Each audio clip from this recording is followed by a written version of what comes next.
Il est 7h11, l'heure d'ouvrir une fenêtre sur l'outre-mer. Direction ce matin la Nouvelle-Calédonie. Nous avons suivi un groupe de bénévoles très investis dans le reboisement des forêts. Et le Santal est particulièrement mis en avant car il contribue beaucoup à l'économie de l'île. Reportage de Lucie Stinder et Aurélie Macedo.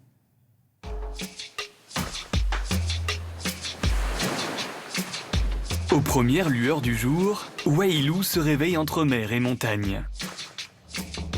Cette commune minière, avec sa végétation très dense, est habitée par plusieurs tribus Kanaks. Ces forêts sont aujourd'hui menacées, notamment par des incendies ou des phénomènes d'érosion. Avec leurs professeurs, les élèves du lycée d'Oneva participent à une activité de reboisement de la vallée.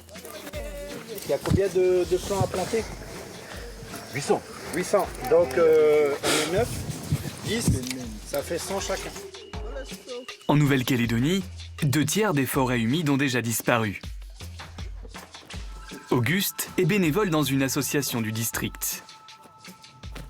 Il accompagne les jeunes lycéens et connaît bien les enjeux environnementaux. On ne fait pas notre travail à la tribu, voilà les conséquences à nous maintenant. La terre qui tombe, les rivières à nous sont bouchées. On n'a plus les poissons qu'on devait trouver à notre époque. Là maintenant, il n'y a plus tout ça. Le petit groupe replante des espèces endémiques. Elles ont été commandées en pépinière sur les conseils d'un botaniste. Aujourd'hui, on va planter du kaori, bancoulier, puis du figuier.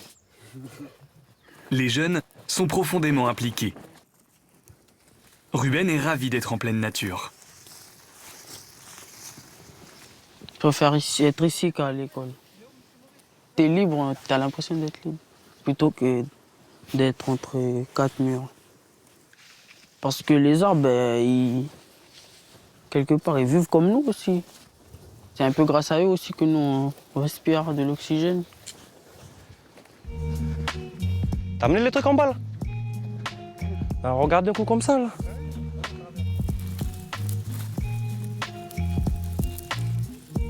Le reboisement a été initié par la mairie de Wahilou dans un but écologique, mais aussi économique. Le groupe replante une espèce endémique très recherchée, le santal. Marine Aubert est la directrice du projet, elle a porté cette reconstruction. Le santal, en fait, ça a une très grosse valeur sur le marché économique. C'est l'essence qui est extraite du cœur du santal, donc du bois, qui va être utilisée en parfumerie et donc à l'international. Donc il se vend à des prix très intéressants. Et c'est cette valeur économique qui peut apporter un petit plus aux habitants de Wahilou qui s'y intéressent. Ça fait kaori, balai, kaori, balai. Pour Auguste, toutes ces actions permettent de valoriser la jeunesse et le patrimoine kanak. On dit toujours que nos jeunes, c'est des délinquants. Mais non, il faut savoir qu'il y a la tribu aussi, il y a du travail aussi, ils ne sont pas délinquants. Ils sont heureux aussi quand ils sont dans la montagne. Protéger les forêts calédoniennes est un enjeu crucial pour la biodiversité. Plus des 3/4 des espèces végétales de Nouvelle-Calédonie sont endémiques.